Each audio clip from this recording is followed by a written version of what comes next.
In this video, you're going to learn how to play against an intimidating opponent. Hey there, I'm Eli Straw, mental performance coach and the founder of SuccessStartsWithin.com. Now before we get into the video, if you're an athlete looking to improve your mental game, go ahead and hit that subscribe button because we put out new videos each day on sports psychology and mental training. Now, what is an intimidating opponent to you? No matter what kind of picture you have in your mind, there's pretty much one factor that's going to remain the same. An intimidating opponent makes you feel insecure. They make you feel intimidated.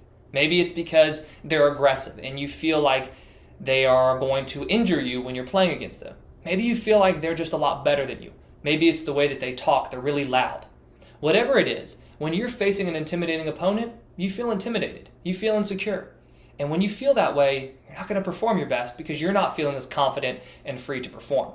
On top of that, when you face an intimidating opponent, more specifically, it's going to cause you to lose focus. It's going to cause you to experience some fear, experience some anxiety, some insecurities. And when all those things are present, it's very difficult for you to play as the confident and aggressive competitor that you want to be. So it's very important for you as an athlete to be able to identify when you're feeling intimidated, right? When you're facing an aggressive and an intimidating component, and then figure out what you can do in those situations. Because you can't change your opponent, but you want to make sure that no matter who you're playing up to the best of your abilities. Well, the first thing that you can do is control your body language. The way that you hold your body is going to have a direct impact on the way that you feel. Now, if you're facing an intimidating opponent, how do you typically hold your body? Would you say that you have your shoulders back and your chest up and you're walking out onto the field or court full of confidence? Or do you feel like you're kind of having a little bit more of an intimidated body, right? You're kind of closing yourself off a little bit. You really want to pay attention to this. And if right now you are facing an intimidating opponent, the first thing you can do is say, okay, I can control how I hold my body easier than I can control how I feel. But I know that by controlling how I hold my body, that's going to influence how I feel. So you decide, all right, I'm going to hold my body in a more confident way. Another tip right here is that if you feel intimidated because your opponent appears so confident, well, that right there can be turned into a lesson for you. You see that opponent, you ask yourself, okay, why do I feel so intimidated? It's the way that they're holding their body. So then you can try to mimic that, right? As long as it is not going to take away from the way that you perform, you can try to mimic the way that they're holding themselves, because a lot of times they're holding themselves in a way that appears confident. And if you held yourself in that way, you would probably feel confident as well. Another thing you can do is pay attention to what you're saying in those moments. When you're facing an intimidating opponent, a lot of times your self-talk, right, so the thoughts that you have, they're going to be focused on that intimidated opponent. They're also going to be focused on how intimidated you feel. And another thing that can happen is if you have played this opponent before or somebody similar, or you've experienced this similar feeling of insecurity and intimidation, then what can happen is your mind becomes filled with those past experiences. So then you start to think, I never play well against an opponent like that.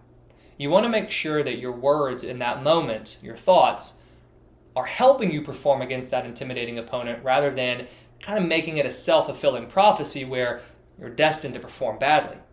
So think about this outside of your performance, right? Maybe when you're in your house or in your dorm room, make a list of, okay, if I'm in this situation where I'm feeling intimidated, what do I want to say to myself? What could I say to myself in that situation to boost my confidence? But more importantly, what could I say to myself in that situation to keep my focus on me, on myself, and on my talents, rather than focusing so much on that opponent? You make that list and then begin repeating it to yourself every day to memorize it. And then when you go into the competition where you're facing an intimidating opponent, just work as hard as you can to be thinking those more positive and productive thoughts rather than be thinking things like, I never play well against that opponent. A third thing you can do is use some visualization to change your self-image. Your self-image is the way that you see yourself in relation to specific situations. When you are facing an intimidating opponent, your self-image is, I don't play well against that opponent. I feel insecure and I feel intimidated. What you can do through some visualization is to begin altering that self-image. So with your visualization, what you do is you sit down and you close your eyes and you begin imagining yourself performing against an intimidating opponent. Now here's a very important part. You want to feel insecure and intimidated in the beginning. Get those feelings and make it as real as possible. And then you want to switch it. You want to change those feelings for feelings of confidence. maybe for a more calm and just relaxed feeling, just a normal feeling that you have when you compete. And then you want to see yourself perform against that aggressive competitor, against that intimidating opponent. See yourself perform, more specifically, see yourself perform well. And by doing that on a consistent basis and over again, that's going to help alter your self-image to where in real life, when you face that intimidating opponent, if you visualize enough, your self-image is going to be what you created in that visualization rather than the self-image you had because of past experiences. So those are the 3 ways that you can really begin working on facing an intimidating opponent. Pay attention to your body language, change the way that you're speaking to yourself, and use visualization to change your self-image. Thank you for watching, and I wish you the best of success in all that you do. I hope you enjoyed this video. If you did, please hit that like button and subscribe if you haven't already. We put out new videos each week on sports psychology and mental training. If you have any questions, please leave them in the comments below. If you're interested in learning more about one-on-one mental performance coaching, head over to successstartswithin.com.